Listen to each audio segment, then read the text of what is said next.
In psychological medicine, we get to hear people's stories. Everyone who comes into psychological medicine actually has had some contact with a physical health service at counties. And we get to hear about their physical health and their health story, what went well, and maybe what could have gone better, because people generally don't come to see a psychologist to say how good things have been. And we get to kind of recognise the themes in the work that we do and in the patients that we see.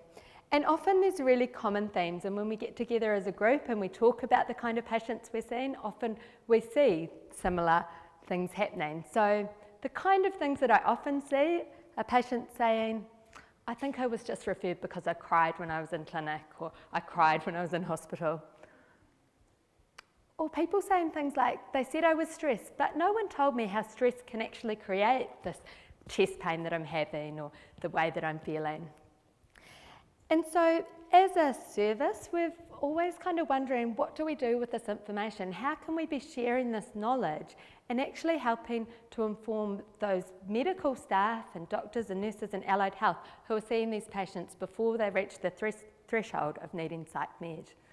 So it's kind of this tension between a proactive service and a reactive service. And we wanted to develop a forum to share our themes and our tips actually to improve practice, because often we've got a lot of ideas and good evidence-based research as to what could be happening for these people. So we decided to set up a series of talks. And our aims of these talks were to see if some 25-minute talks with practical tips on commonly encountered situations would, and when I practiced this last night to my husband, he said, gosh, you set the bar low, because my first aim was whether they'd be attended. And we then had this argument about whether that was a good aim, but I felt like you can't influence people if they're not coming to your talk. So that was the first aim. And the second aim was whether we could actually improve clinicians' confidence in specific situations. So the method was to try and come up with a catchy name. So our service decided we'd call the series Get Psyched, Tips, Tricks and Freudian Slips. We identified a list of topics that psych med staff often come in contact with and that we thought we could help with. We decided on a lecture style format, but we did it in a way to maximise learnings, because the bad news is that lecture styles, like I'm doing right now, actually don't have good evidence for imparting knowledge and kind of learning. But we did some strategies to try and boost the effectiveness of them. We used evidence-based information. We tried to make them really fun and jargon-free, so no psychobabble that could put non-mental health clinicians off. We focused on really practical tips that people could take away and use straight away. And we made it open to all staff. And we advertised them via our email networks and also the Daily Dose. So I'll just give you an example. The first talk that we give to set the context was called Eek, a Patient is Crying. And the kind of number one tip was that crying is common and can be therapeutic, and basically we often don't need to solve or fix it. And then we reminded people to just validate and normalise the emotion and gave them a sentence like, I can see you're upset. Lots of people feel like that when they're in hospital.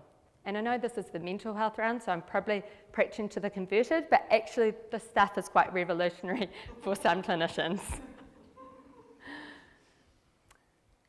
So also as part of my method, we collected the names of those who attended and did a feedback survey. So we measured the length, enjoyment, self-rated confidence, usefulness, and other feedbacks. And as I said, I was setting the bar low with just, are people going to come? Because my hypothesis was that maybe 10, 15 of my friends and colleagues might attend. So the results, I was pleasantly surprised and quite nervous when I delivered the first talk when over 90 people attended. There was standing room only. And we've since delivered a second talk called The Very Anxious Caterpillar that Max Major gave, and that was attended by 147 people. And it was done over 2 sessions because people indicated, oh, can you do it on a different day? So we did 2 different, well, the talk was repeated. It was a really broad range of professions represented, so there were doctors, nurses, allied health, and actually some non-clinical staff as well. And then we had response rates to the survey. So the first survey, we only collected the names of 57 people because I only had one sign-in sheet of paper because I thought I'd know everyone. So we got 74% response rate to that. And the second survey, I haven't sent out a reminder email, so we've got lower response rates. So I think I could boost that by just sending a reminder email. So the results were really pleasing. 100% of respondents really liked the 25-minute length. 98% said they'd be likely or very likely to attend another talk. And people rated enjoyment, and for the first talk it was 4.8 out of 5, where 5 was enjoyed a great deal, and the second was 4.5. So that was really heartening to know that people wanted to come and they were enjoying it. And I did a measure of confidence, and this measure is not a validated tool, but we basically asked people after the talk, thinking back, before you attended this talk, how confident would you have been to be with someone who's crying, and now after the talk, how confident do you now feel? And it is statistically significant, although I'm not sure if the tool was that reliable, but we were actually, shifting people's confidence up a point. And I think the other thing that's interesting is that we were shifting the outliers. So there was someone who was rating that they had no confidence at all, and some people down at the 2, and we were shifting everyone after attending the talk was moving to a 3 or higher. We also had that free text box where people were giving feedback, and this is what I like to do when I'm having a bad day. I go in and I read the feedback because it was a great session. People are talking about how it actually helps them do their work more compassionately and confident in a professional way. Kind of thanking us for it, suggestions that it needs to be available to all RMOs and SMOs, and my personal favourite, more seating needed. So I guess some discussion points are that, attendance really exceeded our expectations in the room capacity, so it might be that I need to be booking this lecture theatre or the double lecture theatre for our ongoing talks. There was high enjoyment, and that was not only to make myself feel good that people enjoy the talks, but actually there's learning implications, because we know that when people are enjoying the talks and enjoying the training and engaged, they're more likely to remember and actually learn.